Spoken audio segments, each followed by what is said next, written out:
दोस्तों, अगर आप भी चाहते हैं अपने पैसे को तेजी से बढ़ाना, तो स्मॉल कैप म्यूचुअल फंड्स आपके लिए एक दमदार विकल्प साबित हो सकते हैं। लेकिन ध्यान रहे, जहां पर ग्रोथ के ज्यादा मौके होते हैं, वहां पर रिस्क भी दोस्तों उतना ही बड़ा और ज्यादा रहता है। सो फ्रेंड्स, आज की इस वीडियो में हम समझेंगे कि स्मॉल कैप म्यूचुअल फंड्स क्या होते हैं, इनमें निवेश करने के क्या क्या फायदे हैं और क्या क्या इनमें निवेश करने के नुकसान है, और किन्हें इन म्यूचुअल फंड्स में निवेश करना चाहिए।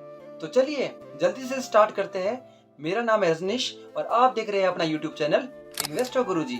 तो सबसे पहले बात करते हैं कि स्मॉल कैप म्यूचुअल फंड्स आखिर क्या होते हैं। सेबी के अनुसार जो कंपनियां मार्केट कैपिटलाइजेशन की रैंकिंग में 251 के नंबर से आगे की होती है, उन्हें स्मॉल कैप कंपनीज कहा जाता है। और इन्हीं कंपनियों में निवेश करने वाले फंड्स को दोस्तों स्मॉल कैप म्यूचुअल फंड्स कहा जाता है। देखिए, स्मॉल कैप म्यूचुअल फंड्स दोस्तों प्योर इक्विटी फंड्स होते हैं, जहां पर की स्मॉल कैप म्यूचुअल फंड्स का अथवा सभी इन्वेस्टर्स का पैसा स्मॉल कैप कंपनीज के स्टॉक्स को बाय करने में ही उपयोग किया जाता है। अब बात करते हैं दूसरे मुख्य बिंदु की कि स्मॉल कैप म्यूचुअल फंड्स में निवेश आखिर क्यों करें। सो इसमें सबसे पहले बिंदु आता है दोस्तों कि स्मॉल कैप म्यूचुअल फंड्स में ग्रोथ की अत्यधिक संभावना होती है। ग्रोथ की संभावना मतलब प्रॉफिट की ज्यादा संभावना। अब बात करते हैं दोस्तों दूसरे मुख्य फायदे की।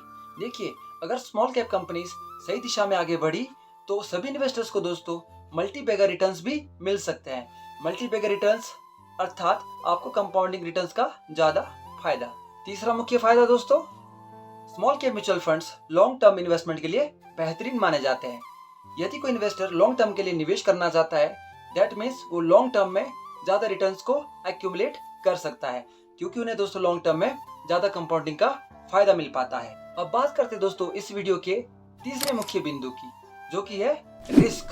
देखिए, स्मॉल कैप कंपनीज बड़ी कंपनियों अर्थात लार्ज कैप कंपनीज जितनी स्थिर नहीं होती। दैट मीन्स कि मार्केट की गिरावट का सबसे पहला जो नुकसान होता है दोस्तों, वो small cap mutual fund companies पर पड़ता है। दूसरा मुख्य रिस्क दोस्तों कि मार्केट में गिरावट आने पर इनकी वॉलेटिलिटी काफी ज्यादा होती है। दैट मीन्स जब भी मार्केट में दोस्तों क्रैश आता है, तो स्मॉल कैप म्यूचुअल फंड्स की जो एनएवी होती है यानी नेट एसेट वैल्यू, और दूसरी भाषा में अगर दोस्तों बात करूं तो इनकी वैल्यू में बहुत ज्यादा गिरावट आ जाती है, जिससे कि जो इन्वेस्टर्स का प्रॉफिट है उसमें भी एकदम से काफी ज्यादा फॉल आता है। तीसरा मुख्य रिस्क दोस्तों, स्मॉल कैप म्यूचुअल फंड्स में या इनके स्टॉक्स में दोस्तों लिक्विडिटी बहुत कम होती है, क्योंकि इनका साइज काफी कम होता है, इसलिए इनको जल्दी से खरीद पाना और बेच पाना थोड़ा मुश्किल हो जाता है। अब बात करते हैं दोस्तों हमारे आज के चौथे मुख्य पॉइंट की कि किसे स्मॉल कैप कंपनीज में निवेश करना चाहिए। तो इसमें सबसे पहला पॉइंट दोस्तों, एक ऐसा निवेशक जो कि ज्यादा रिस्क लेने के लिए तैयार है, उसे डेफिनेटली स्मॉल कैप कंपनीज में ही निवेश करना चाहिए। दूसरा मुख्य बिंदु इसी में दोस्तों, ऐसा इन्वेस्टर या निवेशक जिसका इन्वेस्टमेंट होराइजन 10 साल अथवा उससे ज्यादा का हो, और जो ज्यादा लंबे समय के लिए इन्वेस्टमेंट का ओपिनियन रखता हो, दृष्टिकोण रखता हो, उसे definitely small cap mutual funds में निवेश करना चाहिए। और एक ऐसा निवेशक भी दोस्तों इन म्यूचुअल फंड्स में निवेश करने की सोच सकता है जो कि अपने टोटल पोर्टफोलियो का एक छोटा सा हिस्सा स्मॉल कैप म्यूचुअल फंड्स में एलोकेट कर सकता है, जिससे कि उसका लॉन्ग टर्म में जो पोर्टफोलियो बैलेंस है वो स्थिरता के साथ आगे बढ़ पाए। अब चलते हैं इनके रिटर्न्स की तरफ।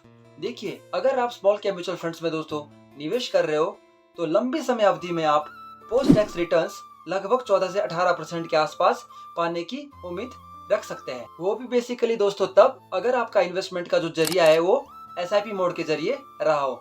लमसम के मामले में दोस्तों हर बार के लिए सही साबित नहीं हो सकता। तो चलिए इसी वीडियो को कंटिन्यू आगे बढ़ाते हुए शॉर्टकट में दोस्तों मैं एक आपको उदाहरण प्रस्तुत करना चाहूंगा।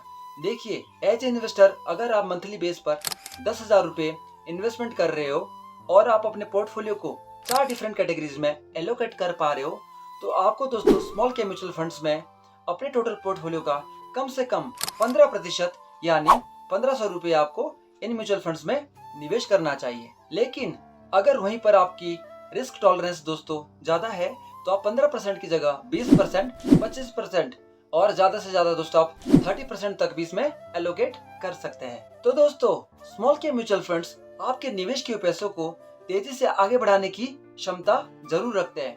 ये आपके निवेश के पैसों को रॉकेट भी बना सकते हैं, लेकिन इसके लिए दोस्तों सबसे पहले सीट बेल्ट यानी पेशेंस और फंड डाइवर्सिफिकेशन इसमें अत्यंत जरूरी है। किंतु दोस्तों इसमें रिस्क भी उतना ही ज्यादा रहता है, इसलिए अपने इन्वेस्टमेंट को डाइवर्सिफाई हमेशा जरूर करें।